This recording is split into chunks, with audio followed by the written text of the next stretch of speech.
So I'm going to direct these comments to everybody on this council, regardless of our relationship. First, I want to say that there are some members of this council that are personal friends of mine. 3 of them, as a matter of fact. 2 of them, their wives, are my personal friends. So I'm going to direct these comments to everybody on this council, regardless of our relationship. Freedom of speech is a really tough thing to live, because there are times when people say things or do things that really irritate you, and you want to turn on your heels and you want to give them righteous indignation and tell them where to and what for. So it's really hard to allow people to say exactly what they feel and how they perceive things. Now, I wasn't here at the last council meeting, but I sure got some phone calls about it, and I listened to the audio of the last city council meeting. And I must tell you that you all's behavior nauseated me. The way that you decided to publicly flog one of your council members because you didn't like what he said or what he wrote. And it was a planned flogging because you moved the comment period from the back of the agenda to the front of the agenda because you had a captive audience.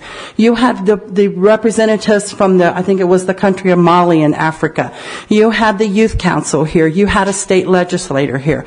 And one thing that was just despicable of all of you, you tried to flog this man in front of his wife, which is not acceptable. I would never accept anyone doing that to you in front of your wives.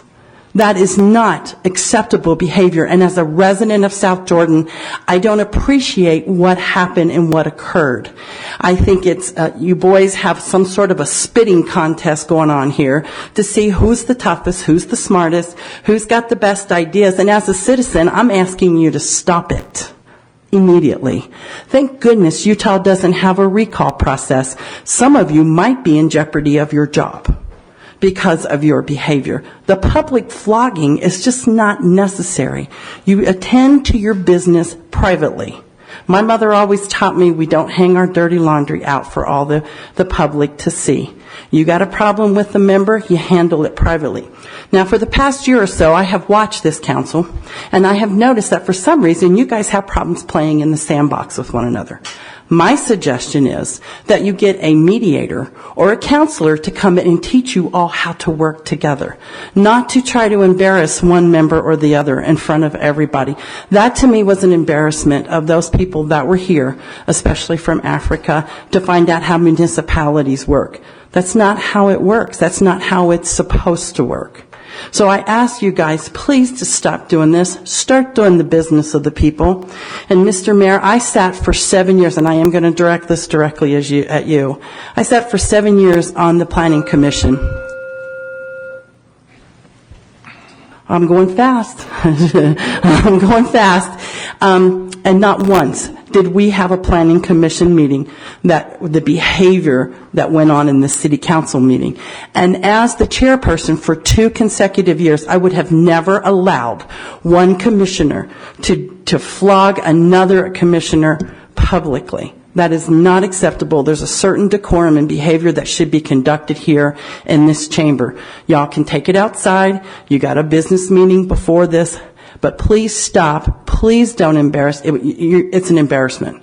And so I'm asking you to stop doing this and start conducting the business of the city and of the people that live here. You got an issue with someone, take it up privately. And whatever you're doing now, don't continue this. Resolve your problems and move on. I've never seen at this city council, and I've been here in South Jordan for 11 years, I've never seen such behavior. So stop it, boys. Thank you. Thank you. Mayor, may I respond to that? No.